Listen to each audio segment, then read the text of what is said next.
주시고 오늘 다시 수요 예배로 불러주심에 감사를 드립니다. 안녕하세요. 아프리카 가나 단기 선교사 최성묵입니다. 먼저 시작하기 전에 가나 말을 하나 배우고 시작하려고 합니다. 가나에는 약 50여 개 되는 현지 언어가 있는데요. 그 중에 가장 많이 쓰이는 추이라는 언어로 환영합니다라는 뜻의 아쿠아바라고 합니다. 환영합니다라는 뜻인데요. 제가 아쿠아바 하면 여러분들도 다 같이 아쿠아바로 대답해 주셨으면 좋겠습니다. 아쿠아바. 네, 감사합니다. 네, 오늘 보고는 크게 세 가지 주제로 나눠졌습니다. 첫 번째는 가나라는 국가에 대해서 간략히 설명을 드리고요. 두 번째로는 제가 주일마다 봉사했던 교회 그리고 가나 장로교회에 대해서 설명을 드리겠습니다. 그리고 마지막으로는 저의 주 사역지였던 가나 컴퓨터 학교에 대해서 자세한 설명을 드리도록 하겠습니다. 네, 담임 목사님께서 미리 말씀해 주신 내용이 다인 것 같아서 다시 한번 제가 자세하게 말씀드릴 테니까 집중해서 들어주셨으면 감사하겠습니다. 네, 다음 넘겨주세요. 먼저 가나의 위치에 대해서 말씀드리겠습니다.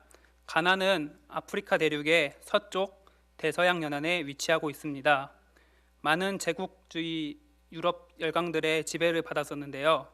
마지막으로 가나를 지배했던 영국의 식민지 정책이 교육과 투자를 아낌없이 하는 것이라고 합니다. 그래서 가나가 57년에 독립한 후에 많은 지하 자원과 그리고 고등교육을 받은 이들의 노력으로 경제 성장을 이루어서 가나에서는 아프리카 내에서는 손꼽히는 경제 강국으로 인정받고 있습니다.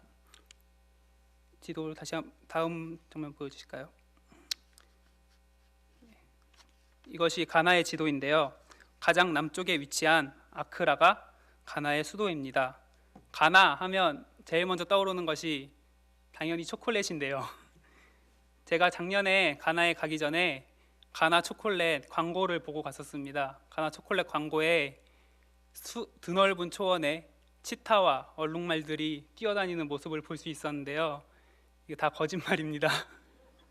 지금 서부 아프리카는 많은 경제 성장을 이루어서 이 많은 야생동물들이 다 동부 아프리카 쪽으로 도망갔다고 합니다. 그래서 아프리카 관광을 가신다면 동부 아프리카로 가실 것을 추천합니다. 처음 가나에 도착했을 때 본 수도 아크라의 모습은 정말 저를 놀라게 했습니다. 웬만한 한국의 중소도시 못지않은 모습이었는데요. 아크라를 벗어나면 또 우리가 평소에 알고 있던 아프리카의 모습을 볼 수 있습니다. 가나의 면적은 23만 8,533제곱킬로미터로 대한민국의 약 2.4배 정도 되는 크기고요. 인구는 약 2,400만 명으로 대한민국 인구의 절반 정도 됩니다. 몇 년 전 통계로 가나의 개신교인이 가나 전체 인구의 63%라고 알려져 있는데요. 최근 제가 오기 전에 들었을 때는 최근 통계로는 지금 70%까지 육박한다고 들었습니다. 제가 보기에는 가나는 우리나라처럼 분단 국가입니다. 종교의 분단 국가인데요. 남부 쪽에는 교회들만 볼 수 있고 이슬람의 사원인 모스크를 전혀 볼 수 없습니다. 가끔가다 하나씩 볼 수 있는데요. 북부 가나의 제2의 도시라 불리는 타말리 지역은 99%가 이슬람 교도로 파악되고 있습니다. 그래서 제가 한번 타말리 지역을 방문한 적이 있었는데 그곳에서 사역하시는 선교사님께서 해주신 말씀인데 가나의 이슬람 교도는 보통 온건파인 수니파였다고 합니다. 하지만 최근에는 무장파인 시아파가 가나에도 들어오고 있어서 종교 전쟁의 위협에도 지금 노출되어 있다라고 하는 말을 제가 들었습니다. 제가 지내던 지역은 아크라에서 북동쪽으로 약 100km 정도 떨어져 있는 아코솜보라는 지역입니다. 지도에 동그라미로 표시되어 있죠. 아코솜보는 계획도시입니다. 다음 넘겨주세요. 가나에는 많은 지하 자원이 있는데요. 그 중에 알루미늄의 원재료인 텅스텐의 매장량이 매우 높다고 합니다. 독립 후 초기 가나 정부는 알루미늄의 재련과 수출을 위해서 공장을 만들기로 했는데요. 공장을 돌리려면 전기가 필요하겠죠. 그래서 강이 흐르고 안반 지역인 이곳 아코손보 지역에 댐을 건설했다고 합니다. 그래서 이곳 아코손보는 댐과 발전소의 직원들을 위한 계획 도시입니다. 그러다 보니까 가나 전 지역에서도 가장 깨끗한 환경을 유지하고 있고, 집이나 보시는 대로 택시 정류장 같은 게 보이는데요. 대중교통 시설 그리고 시장 같은 것도 아주 번듯하게 자리 잡고 있는 것을 볼 수 있습니다. 다음 사진이 아코손보 댐의 모습인데요. 멋있죠? 아코손보 댐으로 인해서 만들어진 볼타 호수라는 호수입니다. 이 호수가 댐으로 생성돼서 댐으로 인해서 만들어진 인공 호수 중에는 세계에서 가장 큰 호수라고 합니다. 이 호수를 기준으로 해서 살아가는 사람들이 500만 명 이상 된다고 하니까 얼마나 큰 호수인지 알 수 있습니다. 다음 사진 보시겠습니다. 네, 여러분에게 하나 물어보고 있습니다. 이게 어떤 건물인지 혹시 아시는 분 있으신가요? 숙박시설이요. 대통령궁이요. 그럼 질문을 한번 바꿔보겠습니다. 장사를 해서 무엇을 팔았을 때 돈이 가장 많이 남는 것이 무엇일까요? 은행이요. 무엇을 파는 물건인데 돈이 남는 것이 무엇이 있을까요? 가장 많이 남는 금이요. 네, 사람입니다. 요즘도 유괴 같은 이야기로 세상이 많이 흉흉한데요. 이 건물은 호텔도 아니고 숙박시설도 아니고 대통령궁도 아니고 바로 노예를 수용했던 노예 수용소입니다. 아프리카에서 400년간 노예로 팔려갔던 사람의 수가 약 2천만 명 정도로 집계되고 있습니다. 제가 저희 학교가 방학일 때 이곳으로 한번 여행을 간 적이 있었는데요. 사진 왼쪽에 작은 문이 혹시 보이시나요? 네, 저쪽 문으로 들어가게 되면 지하로 연결되어 있습니다. 이곳이 바로 노예들을 가두던 수용소였는데요. 한 15평, 그러니까 지금 저희 저쪽 선교관 3층 청소년부, 청년부 예배실 만한 공간에 약 200명 정도의 노예들을 수용하는 방이 이 지하에 5개의 방이 있습니다. 근데 저를 가장 놀라게 했던 것은 바로 저 위층, 2층에 위치한 저곳인데요. 저곳이 바로 예배를 드리는 장소입니다. 오늘날의 교회라고 할 수 있겠죠. 발 아래에서는, 지하에서는 노예들이 고통으로 신음하고 아파하고 있는데 그 위에서는 백인들이 하나님께 예배를 드리고 있었다고 합니다. 저는 이곳에서 만약에 예수님이 이 성으로 들어오신다면 어디로 향하셨을까 많은 생각을 하고 돌아왔던 기억이 납니다. 오른쪽 위에 보시면 엠블렘이 하나 있는데요. 이것이 바로 가나 장로교회의 엠블렘입니다. 지금부터 두 번째 주제로 넘어가려고 하는데 그 전에 가나의 선교 역사에 대해서 잠깐 말씀드리겠습니다. 다음 사진 보여주실까요? 네, Door of No Return이라고 써 있는데요. 이 문이 가나 그 성에서 갇혀 있던 노예들이 선착장으로 나가는 문입니다. Door of No Return이라는 뜻은 돌아올 수 없는 문입니다. 그러니까 노예들이 팔려 나가면 남미나 유럽으로 팔려 나가서 다시는 돌아올 수 없다라는 뜻으로 이분은 이렇게 이름을 지었다고 합니다. 가나 선교 역사에 있어서 이 성은 아주 중요한 위치를 가집니다. 왜냐하면 당시 포르투갈 왕의 칙령에 의해서 이 노예 부역선에는 항상 성직자가 타 있어야 된다고 합니다. 그러면 가나에서 정박하는 동안 그냥 가만히 놀 수 없으니까 항상 전도를 하려고 했다는데요. 약 400년간 이어온 노예 무역 동안 단 한 명도 전도를 할 수 없었다고 합니다. 만약에 전도를 하더라도 한 세대를 넘기지 못하고 그 뿌리를 내리지 못했다고 합니다. 그렇게 400여 년의 시간이 흘렀지만 가나는 복음을 받아들이지 않았습니다. 그러던 1828년 독일의 바젤 선교회에서 보낸 본격적으로 가나 선교를 위해서 8명의 선교사를 파송합니다. 이 선교사님들이 가나에 도착한 지 얼마 되지 않아 고열로 또 병으로 고생하는데요. 이 병이 바로 말라리아라는 병입니다. 당시에는 이 말라리아라는 병이 왜 걸리는지도 몰랐기 때문에 치료 방법도 모르고 그냥 죽어가야만 했다고 합니다. 근데 그 중에 8명의 선교사님들 중에 단 한 분만이 살아남으셔서 이 가나 선교를 감당하셨다고 하는데요. 저도 말라리아에 2번 정도 걸렸습니다. 6월에 한 번 걸렸고 한국 돌아오기 전에 1월에 한 번 걸렸었는데요. 열이 한 42도까지 올라가고 두통과 복통, 온몸이 아파서 정말 왜 이 병에 걸리면 사람들이 죽는구나라고 알 수 있을 정도로 극심한 고통이었습니다. 이 살아남은 단 한 분의 선교사님께서 가나에서 16년을 선교를 하셨는데 16년 동안도 단 한 명도 전도를 하지 못하셨다고 합니다. 그래서 실망을 하고 돌아가려는 참에 이 함께 지내던 마을의 추장에게 인사를 하러 갔다고 합니다. 이 추장이 그 선교사님께 한 말을 했는데요. 우리는 주술사가 있기 때문에 당신들이 믿는 신이 필요가 없다. 하지만 우리와 같이 검은 피부의 사람들이 당신들이 믿는 신을 믿는다면 내가 한번 믿어보겠다. 그렇게 말을 했다고 합니다. 가나 선교는 지금도 어떻게 보면 쉽고 어떻게 보면 어려운데요. 아직도 추장 문화가 남아 있습니다. 그래서 어느 마을에 들어가서 추장을 전도하면 그 마을은 기독교 마을이 된다고 합니다. 금방 교회가 들어서고 많은 사람들이 신앙생활을 한다고 하는데요. 이 말을 들은 선교사님께서 수소문 끝에 흑인인 그리스도인을 찾았습니다. 바로 남미에서 찾았는데요. 옛날 몇백 년 전 가나에서 노예로 팔려갔던 흑인의 후손이었습니다. 직접 선교사님께서 배를 타고 남미까지 가서 그분들을 모시고 가나로 와서 그분들이 온 것을 보고 그 추장이 그제서야 복음을 받아들였다고 합니다.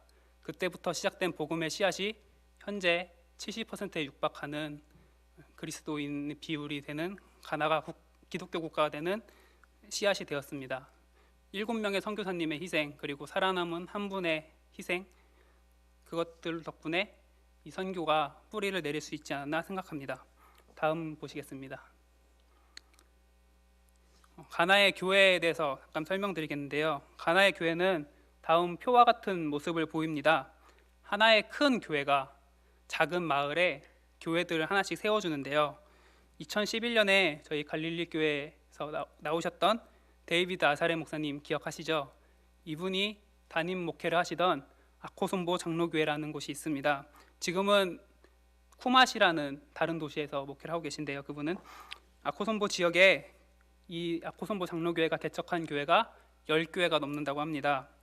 그 중에서 현재 이명석 선교사님께서 4개 교회를 담임하고 계시는데요. 그 교회가 아래에 있는 토티보 교회, 오도콤 교회, 안치아시 교회, 아부메 교회입니다. 다 이 마을의 이름을 따서 지은 이름입니다. 저는 이 중에 빨간색으로 표시한 안치아시 교회에서 주로 사역을 했습니다. 다음 그림 보시겠습니다. 안치아시 마을은 총 40가구 그리고 250여 명의 사람들이 사는 마을입니다. 위쪽 사진이 잘 보이시나 모르겠는데 저 집이 흙으로 만든 집입니다. 흙으로 벽돌을 만들어서 집을 지어서 사는데요. 아프리카의 기후는 크게 2가지로 나뉩니다. 하나는 건기, 하나는 우기입니다. 흙으로 만든 집이니까 우기에는 비가 많이 오면 쓸려 내려가겠죠. 그래서 집이 우기가 끝나면 사라진다고 합니다. 그러면 비를 먹은 말랑말랑한 흙으로 다시 벽돌을 만들고 아무데나 그냥 가서 집을 지으면 거기가 자기 땅이고 자기 집이라고 합니다. 한국에서는 전세난 이런 주택난 이런 얘기가 많은데 가나가 더 그런 면에서는 행복한 삶을 살고 있지 않은가 생각해 봤었습니다. 아래 사진이 저번에 담임 목사님도 오셨었고 그리고 이명석 목사님이 여기서 설교하실 때도 말했던 우물 파주기 사업인데요. 지금 도림교회에서 이곳 안치아시 마을에 이 우물을 파주었습니다. 사업 이름이 우물 파주기 사업이긴 한데 사실 상수도를 놓아주는 사업입니다. 이 상수도를 통하여서 이 안치아시 마을 주변에 공장도 들어오고 외부에서 사람들도 들어오면서 마을이 크게 발전하는 모습을 보이고 있습니다. 이 가나의 깊은 산골 마을에게는 정말 필요한 사업이 아닌가 싶습니다. 이런 상수도가 있지 않으면 빗물을 받아서 저장해놓고 사용하고 아니면 먼 곳에 가서 물을 길러오기도 합니다. 다음 보시겠습니다. 제가 섬겼던 안치아시 교회입니다. 위쪽 사진은 주일학교 예배 사진인데요. 주일 예배 사진인데요. 마을 주민 대부분이 영어를 잘 하지 못합니다. 그래서 왼쪽에 보면 이명석 선교사님께서 영어로 설교를 하면 그 옆에 계신 여자분이 장로님이신데요. 그분께서 영어를 듣고 현지어로 해석을 해서 이렇게 말씀을 전하는 모습을 볼 수 있습니다. 그리고 가나 교회는 아프리카 교회의 모든 특징인데요. 정말 춤을 많이 춥니다. 처음 시작할 때도 춤을 추고 찬송가 부르고 나서 춤추고 말씀 읽고 춤추고 기도하고 춤추고 그러는데요. 처음 여기 이제 한국에 돌아와서 레이놀드 목사님이랑 식당에서 밥을 먹는데 예배 시간에 춤추고 싶으시다고 앉아있기 답답하시다고 막 그러셨던 말도 하고 그러셨습니다. 저는 이곳 안치아시 교회에서 주일학교 교사를 맡았습니다. 매주 찬양을 하나를 골라서요. 한글 찬양이면 영어로 번역을 하고 아니면 영어 찬양이면 영어 그대로 율동을 만들고 이제 일주일 동안 연습을 해서 아이들에게 가서 찬양을 알려주고 율동을 알려줬습니다. 그럼 아이들이 정말 기뻐하는 그 모습을 보면서 정말 천사의 모습이 무엇인지, 예수님께서 아이들은 용납하라 하셨던 그 말씀이 무엇인지를 깨닫고 배우는 시간이었습니다.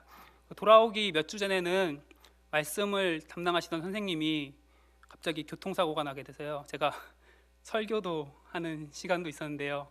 정말 귀한, 저에게는 잊지 못할 소중한 기억이었습니다. 다음 보시겠습니다. 마지막으로 저희 학교 GKGCM 학교에 대한 소개입니다. GKGCM 컴퓨터 트레이닝 스쿨이 정식 명칭인데요. GKGCM은 가나, 코리아, 저머니 철치 미션 컴퓨터 트레이닝 스쿨입니다. 이것은 가나, 한국, 독일 교회의 연합 미션 학교다, 선교 학교다라고 번역할 수 있는데요.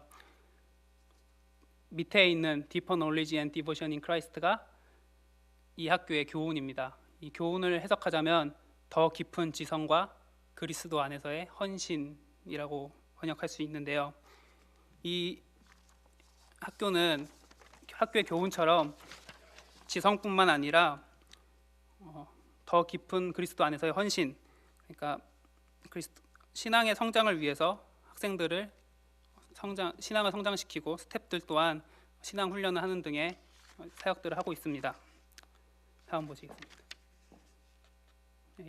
GKGCM은 2004년에 GKPM이라는 이름으로 처음 개교했습니다. 이때는 독일 교회가 함께 협력하지 않았기 때문에 가나 코리아 프레스비테리안 미션 스쿨이었는데요. 가나와 한국의 장로교회 학교였습니다.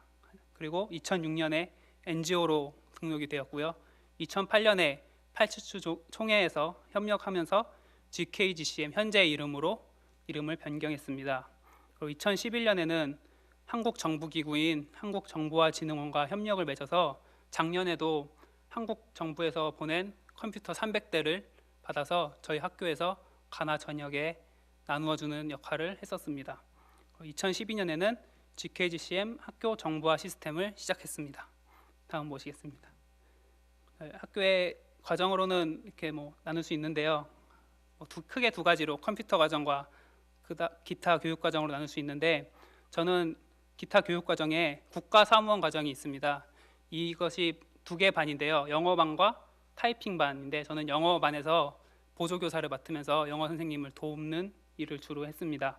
그리고 한국어 강좌, 저랑 같이 있던 단기 선교사가 한국어 강좌, 그리고 독일 자원봉사자가 독일어 강좌도 열고 이런 언어 교육도 하고 있습니다. 또 이 주변 국가는 프랑스령이었던 국가들이 많아서 아마 지금 프랑스어 강좌를 준비하고 있는 것으로 알고 있습니다. 다음 보시겠습니다. 학교의 여러 가지 프로젝트들을 보겠는데요. 온더무 프로젝트는 아까 말한 것처럼 컴퓨터의 비보급 지역이 많기 때문에 가나에는 이것을 저희가 컴퓨터를 위탁받아서 가나 전역에 컴퓨터를 나눠주는 역할을 하고 있습니다. 그리고 TOT 프로그램은 가나 전역에 있는 컴퓨터 교사들을 학교로 불러 모아서 좀 더 깊은 컴퓨터 지식을 알려주고 다시 가나 전역으로 보내서 학생들을 키우는 역할을 하고 있습니다. 그리고 호스텔 프로젝트는 지금 아코손보 지역에서 수용할 수 있는 학생들은 다 수용했다고 판단이 되고 있는데요. 지금 이 학교에서 졸업한 학생의 수가 약 3,000명 정도로 3,000명 이상으로 지금 파악되고 있는데 더 이상 이제 이 지역에서는 받을 수가 없어서 타 지역 그리고 타 국가에서 학생들을 받아서 공부를 할 수 있도록 기숙사를 짓는 지금 건설 사업이 진행 중이고 있습니다. 다음 보시겠습니다. 다음은 학교 시스템입니다. 이것 때문에 이제 저희가 야근도 하고 많은 일들을 했었습니다. 이것은 학교 행정 업무의 간편화와 재정의 투명성을 확보하기 위해서 만들어졌습니다. 크게 재정 부분과 학생 정보 부분으로 나눠지는 컴퓨터 시스템인데요. 재정 부분은 학교의 모든 수입과 지출을 영수증과 함께 스캔해서 등록함으로써 입출금을 투명하게 한눈에 볼 수 있도록 만들어 놓은 시스템입니다. 그리고 학생 정보 부분은 학생의 출석과 시험 성적을 등록해 두어서 차후 학생이 재학증명서나 졸업증명서를 찾으러 올 때 행정 업무를 원활하게 할 수 있도록 만들어 놓은 것입니다. 이 시스템이 작년 2012년에 시작되었기 때문에 지난 2004년부터 11년까지의 자료들이 그냥 인쇄물로만 남아 있습니다. 그래서 저와 같이 있던 단기 선교사들이 주로 이 학생 정보와 이런 것들을 등록하는 업무를 주로 맡아서 했었습니다. 다음입니다. 다음은 아까 제가 교훈에서 말했듯이 신앙훈련 또한 병행하고 있는데요. 매일 아침 하루를 하나님께 드리겠다라는 마음으로 말씀을 한 장씩 읽고 느낀 점과 그리고 깨달은 점을 함께 나누는 아침 경건의 시간을 갖고 있습니다. 저는 이 시간이 정말 저에게 유익한 시간이었는데요. 저는 한국에서 아시아에서 온 청년이고 그리고 유럽에서 온 독일 청년과 그리고 아프리카에 사는 이 가나 청년들이 함께 모여서 똑같은 하나님의 말씀을 읽는데 느낀 점이 너무 다를 때도 있고 보는 시각이 정말 다를 때도 있어요. 그런데 그것을 통해서 받는 은혜가 너무 커서 정말 제가 많은 것을 배우고 이 말씀을 이렇게도 적용하고 이 말씀을 이렇게도 바라볼 수 있구나라는 그 시야의 폭이 좀 넓어진 것 같은 시간이었습니다. 그리고 두 번째는 중보기도 시간인데요. 오후 그러니까 12시 이후의 시간을 다시 한번 하나님께 드리겠다라는 생각으로 12시 점심 먹기 전 12시에 모든 학생과 직원이 모여서 이렇게 중보기도를 하는 시간을 가지고 있습니다. 다음 화면 보시겠습니다. 잠깐 제 사진을 좀 했는데요. 첫 번째 왼쪽에 있는 사진이 제가 여기 오는 날 저희 학교 직원들과 찍은 사진입니다. 그리고 오른쪽에 있는 아이들이 저희 교회에 있는 아이들인데요. 저도 삼형제인데 이 아이들도 삼형제인데 항상 똑같은 옷을 이렇게 입고 교회를 와요. 그러면 항상 저 동생들도 생각나고 그런 시간들이었습니다. 그리고 오른쪽 아래에 보시면 저희 여기 오셨던 데이비드 아사레 목사님과 제가 찍은 사진도 보실 수 있습니다. 작년 2012년을 시작하면서 제가 특별 새벽 예배에 나왔었는데요. 목사님의 말씀이 이스라엘 백성을 광야로 인도하시면서 불기둥과 구름기둥으로 보호하시고 인도하셨던 하나님에 대한 말씀이셨습니다. 제가 집에 돌아가는 길에 하나님께 이렇게 기도했습니다. 주님, 2012년을 하나님께 드립니다. 주님께서 불기둥과 구름기둥으로 저를 인도하시고 보호해 주세요 라고 기도를 했었는데요. 하나님께서 그 기도를 들으시고 친히 저를 가나로 부르신 것 같습니다. 그곳에서 저는 하나님께서 인도하시고 부르시는 것이 무엇인지를 느낄 수 있었습니다. 제가 가는 교회 안치아시 마을은 아코손보 지역에서 차를 타고 한 15분 정도 나가서 내린 후에 다시 걸어서 한 15분 정도를 걸어 들어가야 되는데요.